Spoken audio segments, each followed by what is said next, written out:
আসসালামু আলাইকুম রহমতুল্লাহ। আবার চলে আসলাম। গতবার যখন আমি আসছিলাম প্রচন্ড পরিমাণ পানি ছিল এখানে। এই যে এইসব জায়গাগুলো পানিতে ভরা ছিল। এখন কিন্তু এই যে আমি হাত দিলে হবে না, আমার ফেস যাওয়া লাগবে। এই যে এই দেখেন, এই যে এই জায়গাটা মাশাআল্লাহ এই সম্পূর্ণ এগুলা পানি দিয়ে ভর্তি থাকবে। তবে জাফলং এর মূল সৌন্দর্য যদি কেউ দেখতে চান তাহলে অল্প বর্ষণে আসতে হবে। যদি বেশি বৃষ্টিতে আসেন তখন দেখা যাবে, আপনারা যে সামনে গেলে, এই যে এই পাশে গেলে যখন আমরা যাব তখন দেখতে পাবেন যে এই যে পাথরগুলা, এই পাথরের ওই পাশে হচ্ছে পানির একটা স্রোত আছে।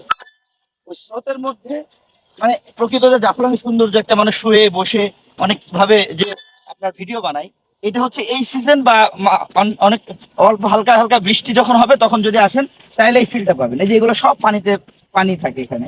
তখন আপনি আসলে মনে হবে আমি একটা হাওরে আসছি। আসলে এটা কিন্তু ওই হাওরের ফিলিংস নেওয়ার জন্য না, এটা হচ্ছে পানি যখন চলে আসে, পানি ভেসে যায় পাথর, একটা আলাদা ফিলিংস। এই ফিলিংস এর জন্যই কিন্তু মূলত মানুষের জাফলং এ আসা। তো সেই ফিলিংসটা যদি পাইতে হয় তাহলে আপনাকে ঠিক এই সিজনের মধ্যে দেখতে হবে 2-4 দিন 5 দিন। বর্ষা কখন হয়েছে, যখনই বর্ষা হবে আপনি দ্রুত চলে আসেন। এবং আপনাদেরকে আজকে আমরা নিয়ে যাবো মায়াবী ঝর্ণায়। মায়াবী ঝর্ণার যেই প্রখরতা, এটাও কিন্তু বর্ষার মধ্যে আসে। আর হাতের কাছে বাংলাদেশে যত বড় বড় ঝর্ণা আছে এগুলো অনেক ট্রেকিং করে যাওয়া লাগে, অনেক সময় লাগে, 1 ঘন্টা 2 ঘন্টা 3 ঘন্টা 4 ঘন্টা করে। বান্দরবনের মধ্যে আছে, রাঙামাটির মধ্যে আছে।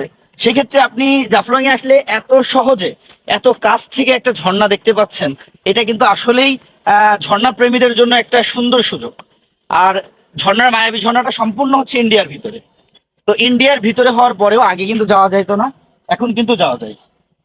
এখন এখন যাওয়া যায়। আর আপনি যে সুন্দরভাবে গোসল করতে পারবেন, ওই জন্য কিভাবে আমরা মায়াবী ঝর্ণায় যাবো।